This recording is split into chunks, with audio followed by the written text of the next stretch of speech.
Saya akan ngaji tentang betapa mudahnya berbuat baik dan betapa mudahnya bersosialisasi yang jadi kebutuhan sosial masyarakat. Kemudian di saat yang sama sebagai kebaikan menurut Islam. Ini saya baca kitab yang sangat otoritatif, yaitu kitab Sahih Muslim, di mana kita tahu dalam Islam pegangan ahli sunnah wal jamaah, juga pegangan ulama seluruh dunia adalah Al-Kutubus Sittah, kitab 6, diantaranya yang hadis Bukhari Muslim. Di sini ketika Nabi ditanya tentang beberapa kebaikan, yaitu dari pertanyaan ayul a'mali afdol, amal apa yang terbaik, diantaranya Nabi menyebut sekian: iman billah, iman kepada Allah Ta'ala. Kemudian ini yang penting dilakukan semua pemimpin, oleh bupati, oleh wakil bupati, oleh seluruh pemimpin, baik struktural maupun kultural, maupun pemimpin kecil, yaitu di keluarga.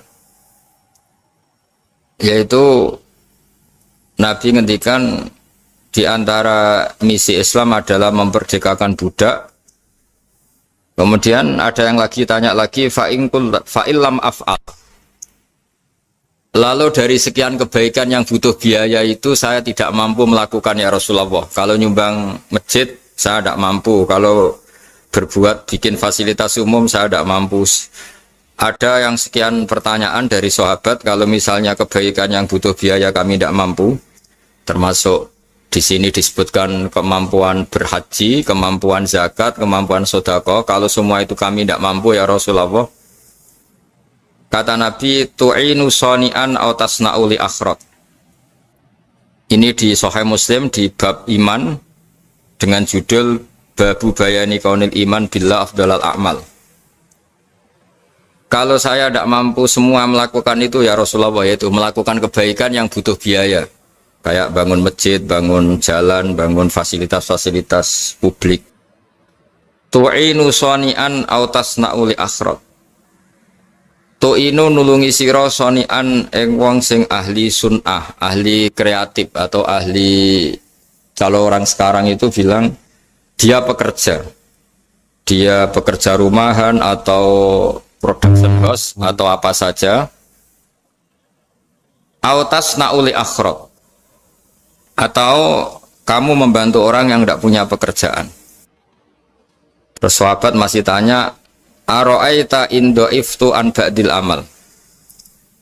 Kalau semua kebaikan aktif saya tidak mampu melakukan ya Rasulullah, kebaikan menolong orang lain, kebaikan yang bersifat aktif.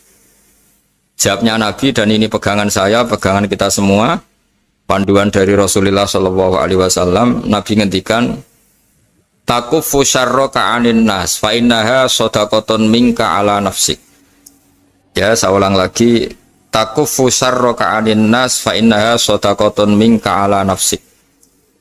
Kamu dalam berislam cukup menjaga supaya kejelekan kamu tidak punya imbas pada orang lain.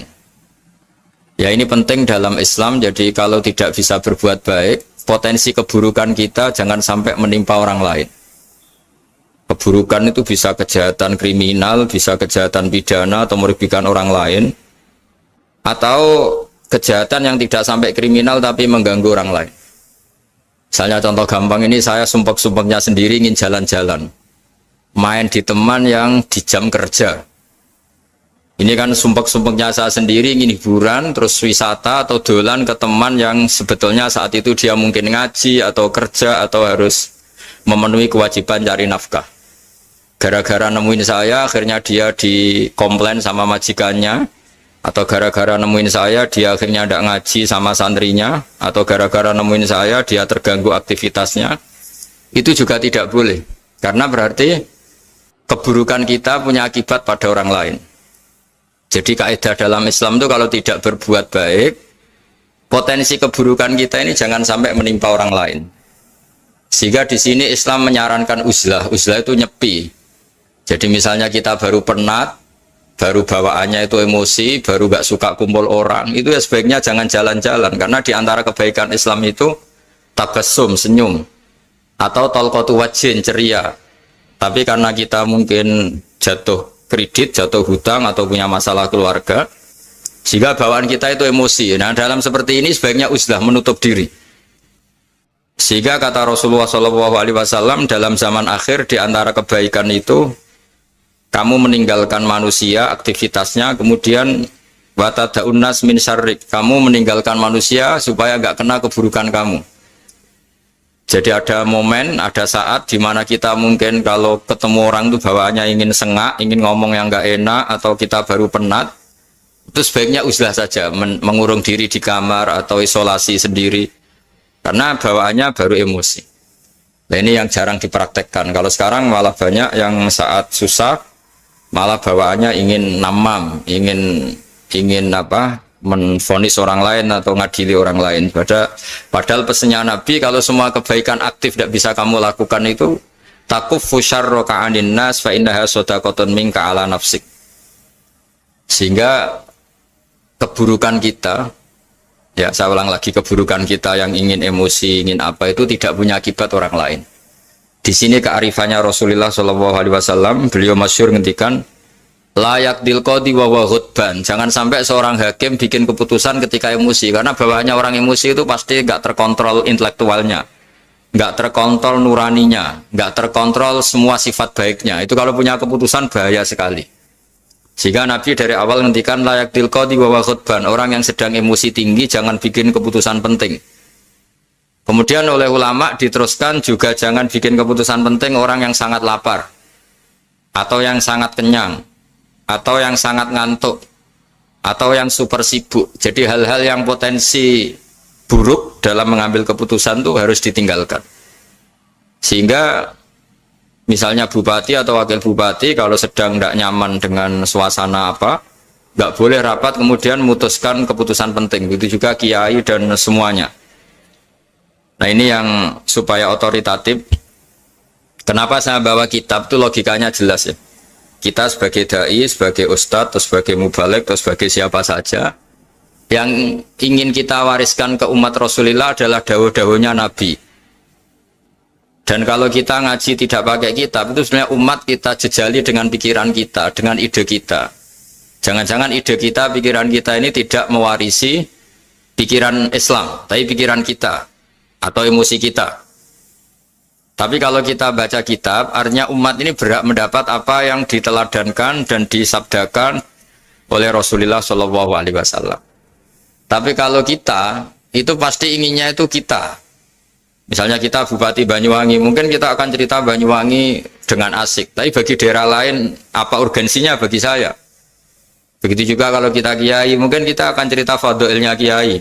Tapi bagi orang lain yang keutamaannya jadi pekerja, jadi satpam, jadi guru, jadi pegawai negeri yang adil. Sehingga subjektivitas kita ini akan tinggi. Tapi kalau kita sebagai kiai baca hadis, maka umat ini mendapatkan panduan dari Rasulullah SAW.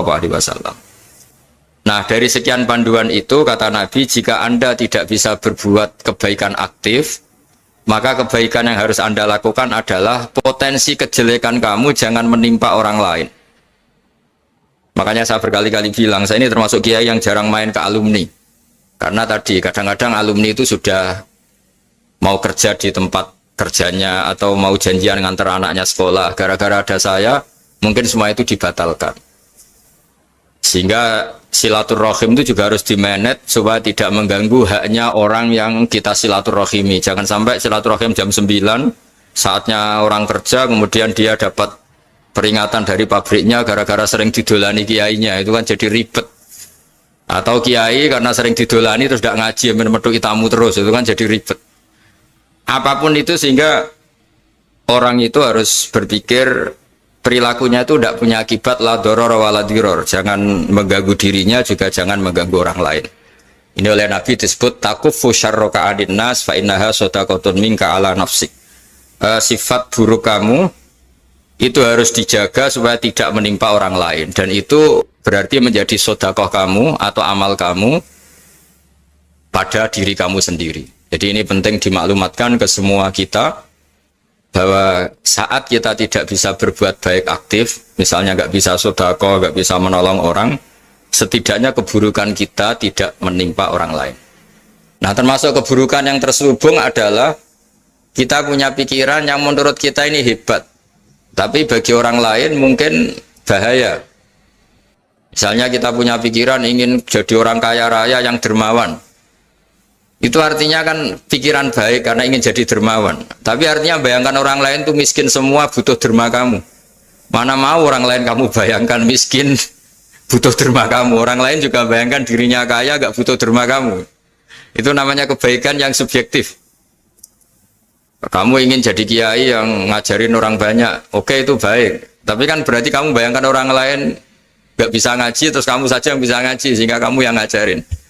Ya sudahlah, kebaikan itu udah usah muluk-muluk seperti itu. Jadi apa yang ditakdirkan kita jadi bupati ya jadi yang baik, menolong pekerja-pekerja yang baik. Saya kemarin diceritain banyak oleh Mas Anas aktivitas Pemda Banyuwangi yang menolong banyak orang, juga masyarakat juga saling menolong dan seterusnya dan terusnya. Jadi ini jelas maksud saya supaya bupati dan semuanya pemimpin melakukan kebaikan itu berdasar panduan dari Rasulullah SAW, di mana di antara aturan yang dianjurkan beliau adalah aktivitas kita sebagai manusia adalah tu'inu soni'an au tasna'uli akhrat. Ya, saya ulang lagi, saya ulang teks hadisnya secara lengkap supaya dapat berkahnya Rasulullah SAW. Ada beberapa pertanyaan dari sahabat, ya Rasulullah, jika saya tidak bisa berbuat baik yang berbiaya atau tidak bisa berbuat baik yang aktif, apa yang saya harus lakukan? Nabi ngendikan tu'inu shani'an aw tasna'uli asra. Kamu membantu orang yang bekerja atau kreatif, orang-orang yang kreatif atau pekerja apa saja kamu bantu, dan bantu orang yang tidak punya pekerjaan. Terus ditanya lagi, qultu ya Rasulullah ara'aita in dha'iftu an ba'dil amal. Bagaimana kalau itu pun saya tidak bisa ya Rasulullah? Terus Nabi ngendikan tafuqifu syarraka 'anin nas fa innaha shadaqatun minka 'ala nafsik. Yang penting keburukan kamu tidak menimpa ke orang lain, dan itu bagian dari sedekah kamu. Nah, perlu saya ingatkan ke semua kita lah. Makanya pentingnya membaca umat Islam dengan ilmu usul fikih. Saya berkali-kali bilang, jika ada seseorang tidur, itu jangan kamu baca sebagai tidur yang meninggalkan tahajud, meninggalkan sholat qiyamul lail, meninggalkan wiridan di malam hari. Tapi juga bacalah saat itu dia tidak dugem, tidak maksiat, tidak narkoba. Sehingga barokahnya ilmu itu ada respek pada umat Islam yang tidur. Karena tidur itu juga ada fungsi meninggalkan sekian maksiat, sekian kriminalitas. Tapi kalau kita kulino tidak baca dengan ilmu, maka melihat orang tidur itu ya kayak meninggalkan tahajud, meninggalkan wiridan, meninggalkan qiyamul lail, sehingga bawaannya kita ini akan kurang respect. Tapi kalau kita membacanya dengan ilmu, orang yang tidur di malam hari, maksudnya ya sudah sholat isya, itu ada sekian potensi maksiat yang dia tinggalkan. Dia tidak merasani orang, tidak adu-adu orang di medsos, dia tidak dugem, tidak meninggalkan. Pokoknya ada sekian kebaikan dalam saat tidur itu. Ini barokahnya ilmu. Tanpa ilmu kita tidak bisa respect seperti ini. Karena bawaannya akan, oh ini malam-malam tidak tahajud, tidak wiridan, tidak apa. Tapi kalau kita dengan ilmu, itu akan membaca dengan tidur, artinya orang tidak maksiat, tidak dugem, tidak ngerasanin orang, tidak ngata-ngatain orang. Nah di sini Sadaqallahul Azim ketika ngendikan wa min ayatihi manamukum bil laili wan nahar. Termasuk ayat Allah itu orang tidur. Maksudnya tidur yang dengan dimaknai positif tadi, bisa istirahat, bisa meninggalkan maksiat, bisa apa-apa. Nah ini di sini hebatnya Rasulullah SAW ketika beliau memandu kebaikan. Di antara kebaikan itu apa? Takufu syarroka anin nas fa innaha shadaqatun minka 'ala nafsik. Kamu, potensi buruk kamu atau keburukan kamu jangan sampai menimpa pada manusia, pada orang lain, dan itu bagian dari sedekah kamu. Ya, saya mohon maaf sama Bu Bupati, sama semua Pemda, sama Wakil Bupati karena saya tidak bisa lama-lama. Saya punya wadifah. Tadi ini pun sudah ngurting ngaji saya karena saya harus ikut ngaji di sini. Dan mari sama-sama berdoa. Al-Fatihah. Jadi status gambaan ini kita mantapkan dulu. Jangan ada status lain kita di depan Allah kecuali status kehambaan. Yeah. Saya punya analogi dan itu saya ulang-ulang karena di antara ciri Quran itu mengulang-ulang sesuatu yang harus jadi pegangan. Saya ulang lagi, di antara ciri Quran itu mengulang-ulang sesuatu yang jadi pegangan. Jika kita belajar ilmu fisika atau ilmu apa saja, maka kita akan bicara materi sesuai statusnya. Jadi kita harus latihan untuk iman kepada Allah. Saya tanpa mengurangi rasa hormat, saya memberi contoh begini ya. Ini jam, materinya dari besi. Ini kertas, materinya ya kertas.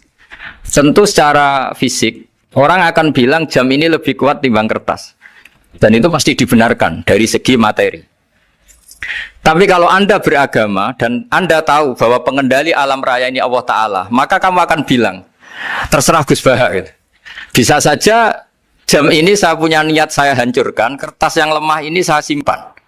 Sehingga jam tangan ini 5 menit lagi saya hancurkan sehingga benar-benar rusak. Sementara kertas ini saya simpan sampai bertahun-tahun awet. Nah, kira-kira seperti itulah ilmu manusia. Sesuatu yang kita sangka kuat, ternyata Allah punya rencana menghancurkan itu. Dan yang kita sangka lemah, ternyata Allah punya rencana untuk mengabadikan itu.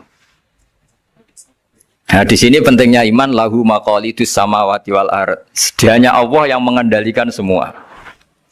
Jadi jangan mentang-mentang kita punya ilmu bahwa materi besi itu lebih kuat timbang kertas, terus kita pastikan bahwa besi lebih awet ketimbang kertas. Kita sisakan satu keyakinan, terserah Allah, terserah pengendalinya. Nah itu agama, bilang terserah pengendalinya itu agama. Ya mungkin tadi aja problem sinyal, saya ulang lagi.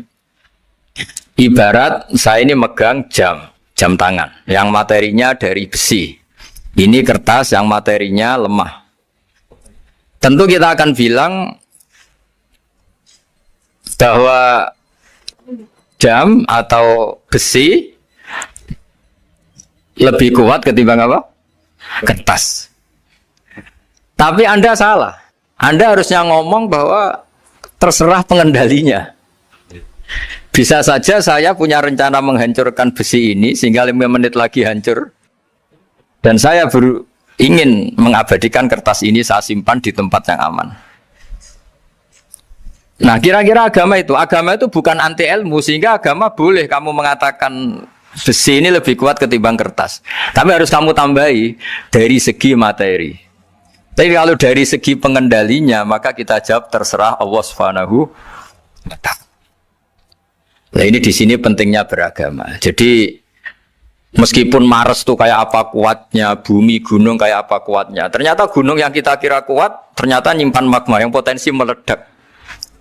Yang gunung kecil, yang kelihatan dari pasir kecil yang tidak berdaya, ternyata nggak nyimpan magma, jadi nggak direncanakan untuk diledakkan.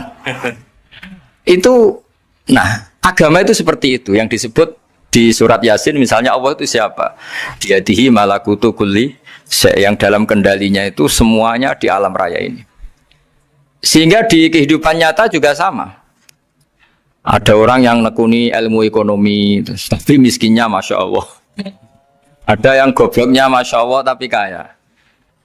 Ada kiai yang punya doa banyak, hidupnya biasa. Yang nggak punya doa kaya. Itu saya pernah baca di sebuah hadis qudsi. Ada riwayat begini. Nabi Musa ketemu Allah ditanya. Limadha kata Allah. Kenapa saya memberi rezeki orang yang bodoh? Mak itu orang yang bodoh sekali. Kadang tak ciptakan dia jadi orang kaya. Dan yang pintar ekonomi kadang tak ciptakan jadi orang miskin. Si Nabi ini tanya, kenapa ya Allah? Supaya dia tahu yang mengendalikan rezeki itu saya, bukan ilmunya dia. Katanya. Jadi banyak orang, misalnya kita yang pintar, dipekerjakan orang yang nggak pintar.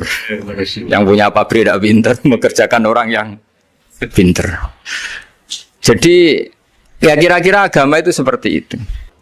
Sehingga dalam kita beragama itu yang paling ditekankan itu tawadhu. Tawadhu itu merasa sopan atau memang sopan betul. Kalau dalam Ihya disebut, sekiranya Anda tidak bisa tawadhu secara rasa, tawadhulah secara ilmu. Saya ulang lagi ya, sekiranya Anda tidak bisa tawadhu secara rasa, tawadhulah secara apa? Ilmu. Karena ilmu itu akan abadi. Saya beri contoh begini, saya ini kan misalnya kiai di kampung saya atau di kecamatan saya. Saya mungkin bisa merasa hebat karena saya tokoh di sini. Tapi pastikan sebelum ada saya yang bernama Baha ini, agama sudah jalan. Dan di daerah lain yang nggak kenal saya juga agama sudah jalan. Betapa tidak pentingnya saya di kawasan-kawasan yang nggak butuh saya atau di era yang sebelum ada saya. Nah dengan ilmu seperti itu orang pasti tawaduk karena dia tahu daerah yang nggak ada saya ternyata ya ada masjid, ada agama. Periode yang sebelum ada saya juga agama jalan. Sehingga kita tidak kumo luhur, wah kalau nggak ada saya agama nggak jalan. Zaman Wali Songo tidak ada saya agama ya jalan. Ekonomi juga gitu. Kalau Anda pakar ekonomi yang mensejahterakan rakyat, cara tawaduk itu kalau nggak bisa dengan rasa, dengan ilmu. Sebelum ada kamu banyak orang kaya, banyak orang yang nggak kenal kamu juga kaya. Banyak periode yang saat itu udah ada Anda juga kaya. Berarti Anda ini tidak siapa-siapa. Makanya saya pernah didatangin seorang profesor. Ini kisah nyata. Gus, sebetulnya saya dengan bapak saya itu pinter mana. Bapak saya itu tidak tamat SD, tapi saya bisa profesor. Saya ini profesor, anak saya naik kelas saja sudah senangnya bukan main. Setidaknya ini orang bodoh bisa menciptakan orang pinter. Yang orang pinter kesulitan menciptakan orang pinter lagi. Nah, kalau kita tidak bisa tawaduk secara rasa, tawaduklah secara ilmu. Ikhlas juga gitu, saya sering ngajarkan ikhlas di beberapa kesempatan ngaji. Kalau Anda tidak bisa ikhlas secara rasa, ikhlaslah secara ilmu, pasti bisa, bukan mungkin bisa, pasti bisa. Secara ilmu, makanya di Quran disebut fa'lam annahu la ilaha illallah. Ilmu, fa'lam itu dari kata ilmu. Saya beri contoh, saya mulai kecil sampai sekarang saya sekitar umur 50 tahun. Mulai kecil sampai sekarang itu ya bilang kalau kertas ini putih. Itu ya ada yang gaji, ada yang bayar. Tapi saya selalu bilang kertas ini putih. Yang hitam ya saya katakan hitam, yang merah saya katakan merah. Kenapa? Karena itu fakta. Saya ulang lagi, karena itu fakta. Sehingga saya untuk mengatakan putih tidak perlu ada yang bayar. Sehingga ketika kita latihan sholat, latihan ibadah, dan mengakui Allah itu sebagai Tuhan kita akan malu. Loh, faktanya Allah itu kan Tuhan. Mau mengatakan fakta kok minta upah ini gimana? Kita mengatakan Allah Tuhan itu sama dengan mengatakan kertas ini putih. Sama-sama itu fakta. Sama seperti saya mengatakan Pak Jokowi itu presiden kami. Itu kan fakta. Masa nunggu kalau dikasih BLT katakan presiden, kalau enggak ya enggak. Itu kan ribet jadi. Pak Manut misalnya rektor UGM. Mbok saya enggak digaji di sana atau enggak kerja di sana bilang kalau beliau itu rektor. Pak Ganjar gubernur Jawa Tengah. Mbok saya dikenal apa enggak ya beliau tetap gubernur.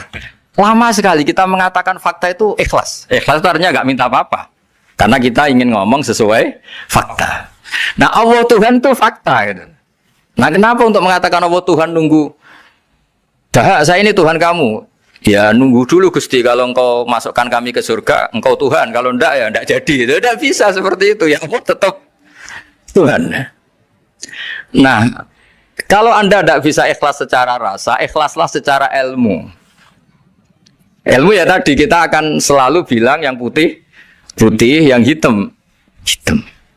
Makanya ini pentingnya ilmu. Tawaduk juga gitu. Kalau Anda ditakdir orang yang GR, yang gede rumongso, ditakdir orang yang kumo luhur, secara rasa bisa dilawan secara ilmu. Ada periode di mana sebelum ada kita yang kaya ya banyak, yang dapat hidayat ya banyak, yang terpelajar ya banyak. Ada daerah yang nggak kenal kita, nyatanya pendidikan di situ jalan, sistem sosial baik. Betapa tidak pentingnya kita. Nah ini nanti memaksa kita atau melatih kita untuk tawaduk. Nah dari hikmah ilmu itu kemudian kita minta maaf sama orang lain itu mudah. Karena kita sadar bahwa adanya kita ini problem. Saya sering digojlok orang-orang kaya. Orang-orang kaya itu ya kadang agak kurang ajar tapi nggak bisa dibantah. Begini, pernah tanya saya gini, Gus, saya ini punya mobil mahal, harganya 2 miliar. Kayaknya yang berhak pakai jalan raya saya kan. Bisa, bayarnya pajak saya mahal. Sehingga kayaknya paling pantas saya. Yang naik ontel itu kan nggak bayar pajak. Harusnya nggak boleh pakai jalan gitu. Terus saya bilang, mbah-mbahnya yang naik ontel itu pejuang, bapak kamu enggak, kata. Kamu enggak warisnya, kata. Artinya ada teori dalam kitab hikam itu kitab tasawuf dalam pesantren. Itu kebaikan saja di soal. Misalnya begini, kita ini bangga sebagai urip yang tertib, hidup yang tertib di kantor, di tempat-tempat pekerjaan. Tapi kalau itu semua terjadi, kalau ada kecelakaan di jalan itu nggak ada yang nolong langsung. SAR paling efektif, tim penolong paling efektif itu ya orang-orang nganggur itu. Orang-orang yang di jalan-jalan di perapatan itu kalau ada kecelakaan langsung nolong. Itu nanti ambulan itu yang kedua, ketiga, yang nolong pertama ya orang-orang yang nganggur-nganggur di jalan itu. Ada orang tersesat nolong. Maka ketika seorang sahabat tanya, ya Rasulullah, kalau engkau melarang kita jagongan di jalan, itu kita tidak bisa. Tapi kata Nabi, ya silahkan saja, tapi adu hakpatorik, kamu di jalan itu datangkan. Apa itu? Ya kamu bisa amar ma'ruf nahi mungkar. Coba kalau di terminal, di tempat publik banyak orang yang soleh, itu nanti copet ya sungkan. Yang mau jambret ya sungkan, karena yang di situ orang-orang soleh. Nanti yang nggak sholat juga sungkan, karena yang di situ banyak yang sholat. Jadi kenyamanan orang pergi jauh di tempat-tempat sepi itu ya barokahnya orang-orang nganggur terus ngaji, wah nengkono masih rame, ada orang yang di perapatan, di pertigaan. Bayangkan kalau ini orang-orang soleh, pasti itu nyaman. Karena wilayah publik dihuni orang-orang yang soleh. Tapi orang pasti bilang itu nggak tertib. Kita inginnya hidup ya tertib di kantor atau yang suka di masjid, di masjid. Tapi kalau itu terjadi, itu nggak ada tim SAR gratis yang setiap saat kalau ada orang kecelakaan nolong. Makanya dalam makalah hikam itu paling masyhur diantaranya itu manusia itu siapa? Manusia itu mangkanat mahasinuhu masawiyah, fakih falatakun masawihi masawiyah. Manusia itu orang yang saat baik saja ada salahnya, apalagi masalah. Jadi kalau kamu punya toko lagi laris dan saat laris itu Anda ngerumat keluarga Anda melakukan kebaikan pada keluarga Anda, pasti ada toko lain yang termahjubkan, yang tersingkirkan. Makanya saya pernah diskusi sama kiai besar, guyonan sama saya. Kita kalau kiai besar sebaiknya kalau diundang di musala kecil datang apa enggak? Kata kiai yang satu, jangan datang Gus, itu jatahnya kiai kecil. Terus kata yang satu, datang Gus sebagai bukti tawaduk bahwa kita kiai besar pun mau diundang yang kecil. Akhirnya kita ini ya kadang datang kadang enggak, karena kadang kita enggak datang supaya jatah rezeki kiai kecil enggak terambil. Kadang ya mau datang supaya dikira tawaduk. Makanya kalau seorang profesor sering turba di bawah itu ya kasihan yang S1, SPDI itu kan nanti gak jadi bintang kalau profesornya sering turun. Kalah terus itu. Jadi kadang-kadang itu orang itu harus berpikir secara ilmu, jangan rasa terus. Jadi itu ilmu. Jadi semua yang kebaikan yang kita lakukan itu secara ilmiah bisa diperdebatkan. Ada orang senang ngomong serius supaya bangsa ini maju. Tapi bapak saya itu pesan saya, kamu kalau ngiyai itu jangan sering ngomong serius kan. Masyarakat sudah capek mikir utang, mikir keluarga. Jadi itu sowan kiai dijak ngomong serius lagi nanti capek kan. Sehingga kiai-kiai dulu itu kalau ketemu orang ya guyon terus. Karena tahu masyarakat sudah capek. Sudah banyak yang takut tanggal kredit gitu. Sudah takut tanggal kredit, takut problem sowan kiai diancam neraka lagi, itu kan ketakutan berkali-kali. Jadi makanya ini kan kebaikan itu dievaluasi karena kita tidak nabi, tidak wali. Jadi kalau kata hikam itu apa yang Anda kira baik itu ada masalah, apalagi sedang masalah. Saya sering cerita ada orang suami istri harmonis sekali. Itu tanyakan ibunya, pasti mulai gak peduli dengan ibunya karena terlalu harmonis dengan istri. Tapi itu pasti bukan mungkin lagi. Jadi jangan tanya istrinya, tanya ibunya. Oh, jok nikah lupa saya. Ngalor ngidul sama istrinya. Tanyakan temannya. Wah, itu jok nikah lupa temennya. Tapi yang baik sama teman, tanyakan istrinya. Jatah belanja untuk ngopi. Begitu terus itu. Jadi siklus sosial itu. Nah, di sini pentingnya saling minta maaf karena dalam kebaikan kita pasti ada kesalahan. Ketika karir kita baik di pemerintahan maupun di kampus, pasti dengan sendirinya ada yang agak tersingkirkan. Meskipun itu sudah hukum alam, tapi apapun itu kita harus minta maaf. Makanya banyak, saya sering cerita berkali-kali, dulu itu ada dua nabi yang seangkatan. Itu luar biasa debat ilmiahnya, tapi debat baik. Mulai dulu ya ada polemik itu ya mulai dulu ya ada. Yang Nabi Yahya itu suka berkawan orang-orang soleh. Kalau ditanya kenapa kamu berkawan orang-orang soleh, ya enak lah, karena berkawan orang soleh. Yang Nabi Isa sering berkawan orang-orang yang nggak jelas. Ditanya, kenapa anda suka berkawan orang-orang yang nggak jelas? Innama ana tabibun udawil mardo. Nabi dan kiai itu ibarat dokter, ya tentu menyembuhkan yang sakit. Kalau anda seorang dokter pasti neliti daerah-daerah pandemi, masa neliti daerah sehat? Nah, jadi dulu bapak wasiat ke saya gitu, kue nak jadi kiai kok bengkel, jadi kiai itu kayak bengkel. Kalau nggak siap dadani orang nggak jelas ya jangan jadi kiai kan. Itu ya, tapi kan masalahnya kita sendiri solehnya pas-pasan, takut terkontaminasi. Jadi yang jelek bukan jadi baik, kita yang baik jadi jelek. Nah itu kan mulai dulu ya polemik sejauh mana kita punya kekuatan untuk tidak terpengaruh yang negatif. Yang negatif terpengaruh kita menjadi positif. Jadi ini cerita-cerita sawalan bahwa dalam kebaikan kita itu ada kesalahan. Maka kita tetap istighfar, tetap saling minta maaf. Dulu bapak saya kalau diceritain ada seorang kiai sampai sepuh jadi imam masjid, istiqomah sekali. Dulu bapak saya itu guyu. Ya istiqomah, tapi wong liya terus ra iso dadi kader. Jadi calon-calon kiai ini sudah putus asa karena nggak pernah punya kesempatan jadi imam. Jadi di balik istiqomah itu ya ada memahjubkan orang lain. Makanya alhamdulillah di Indonesia itu ada pegawai pensiun. Kalau ndak habis itu. Karena yang anyar-anyar itu mesti ini kurang pengalaman, ini kurang senior. Tapi barokahnya ada pensiun kan gantian. Masalahnya di dunia kiai itu udah ada pensiun.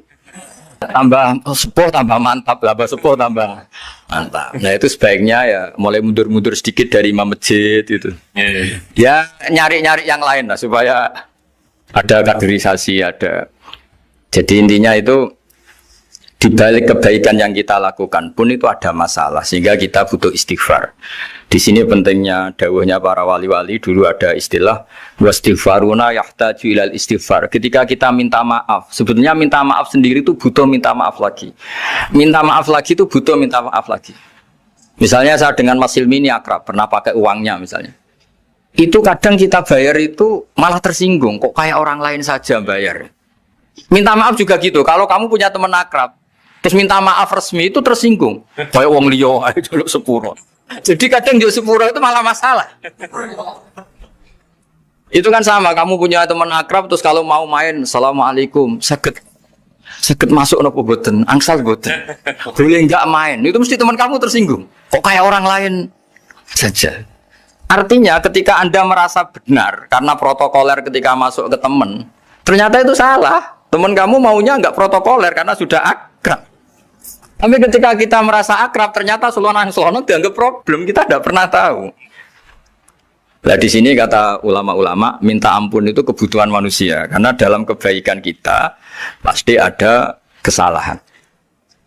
Makanya disebut wastighfaruna yahtaju ilal istighfar. Kita selalu diajari Rabbana dzalamna anfusana, ya Allah, kita ini selalu mendolimi diri kita sendiri. Jadi saat kita baik pun ada unsur kesalahan.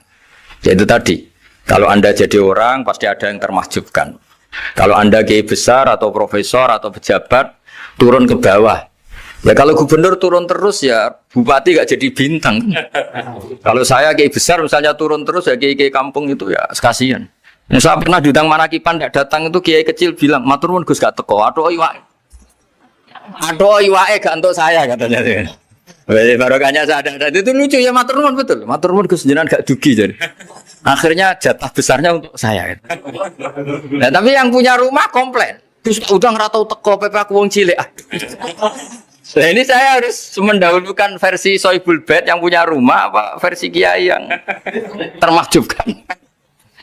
Artinya pilihan apapun saya harus istighfar karena ada saja unsur salahnya.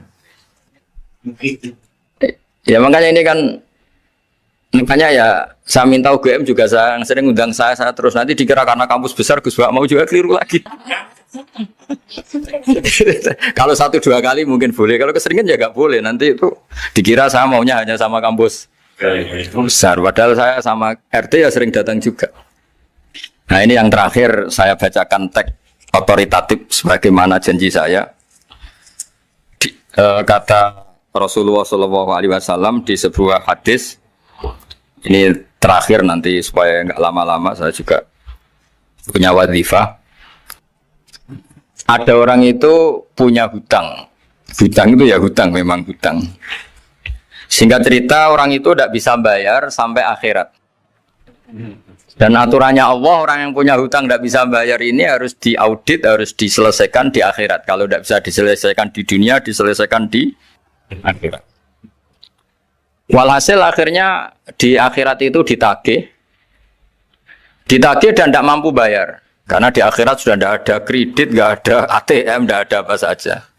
Terus kata Allah, solusinya kebaikan kamu dikasihkan yang ngutangi. Ternyata kebaikan dia tidak cukup juga. Bayarnya apa? Kejelekan yang ngutangin dikasihkan yang utang. Kayak apa celakanya? Kebetulan yang ngutangi salahnya banyak, ini kan repot.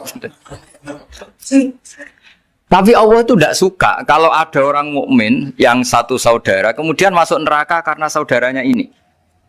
Kata Allah, jika ini masuk neraka berarti disebabkan komplain atau ketidakikhlasan temannya yang mukmin. Masa orang mukmin menyebabkan mukmin yang lain masuk neraka? Allah tidak ingin. Makanya diantara nikmatnya beragama itu ukhuwah, persaudaraan. Baik persaudaraan atas nama iman atau atas nama kebangsaan atau atas nama kemanusiaan. Akhirnya si yang ngutangi ini tadi, jangan dibahasakan kreditur, nanti kita kayak bank, yang ngutangin lah nanti. Ya bahasa gampangnya yang ngutangin, karena tidak semua orang ngutangnya sama bank. Sama Allah ditunjukkan satu surga yang luar biasa. Nanti tak baca teks Arabnya ya, supaya dapat berkahnya bahasa Arab.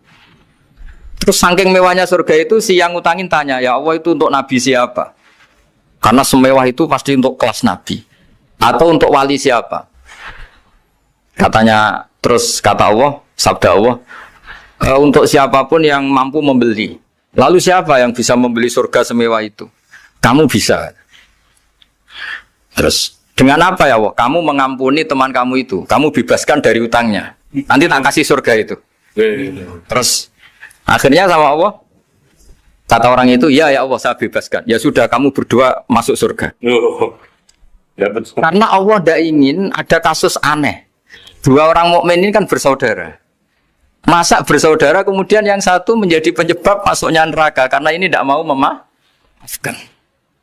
Artinya kalau kita sawalan itu harus benar-benar mau memaafkan, karena kalau tidak Anda menjadi penyebab teman kamu masuk neraka.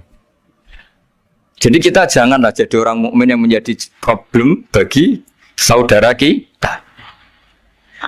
Jadi makanya saya itu berharap ada wali utang saya terus tidak bisa bayar, karena ini masih dibela-belain Allah ini.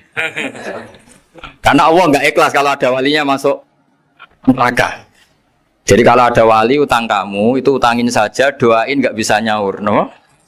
Nggak bisa bayar. Nanti ini akan dibela-belain Allah di akhirat. Karena wali ini nggak pantas masuk neraka.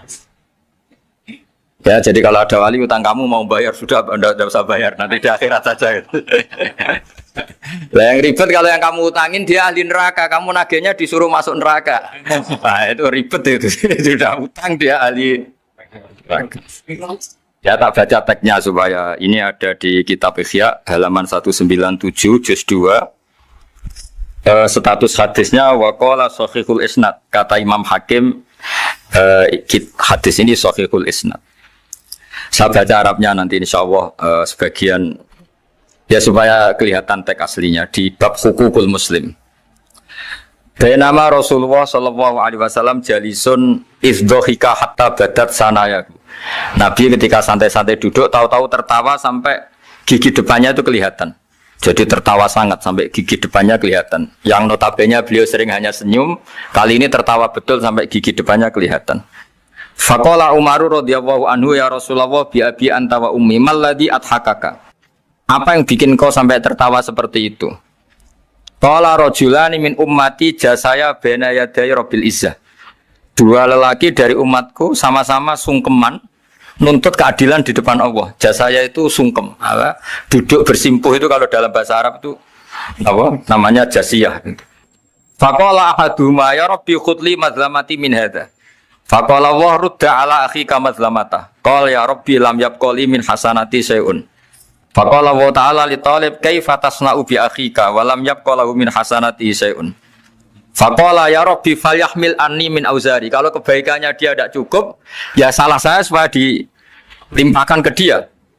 Terus summa fadat aina Rasulillah sallallahu alaihi wasallam bil buka. Nabi di tengah-tengah cerita tuh nangis. Senangis-nangisnya karena habis seneng lalu nangis karena ini kan kebaikannya sudah dikasihkan habis cukup enggak cukup. Akhirnya kejelekan yang ngutangin ini diberikan. Makanya kalau kamu ingin masuk surga, utangi orang-orang soleh sebanyak-banyaknya. Dan doain nggak bisa apa? Nyaur. Tapi tak jamin orang soleh itu nggak suka utang. Karena hidupnya sederhana ini. Kayaknya saya tidak akan utang Mas Ilmi itu. Karena orang soleh itu hidupnya sederhana, pasti tidak butuh. Kalaupun utang paling ya untuk makan kan gampang nyaurnya apa?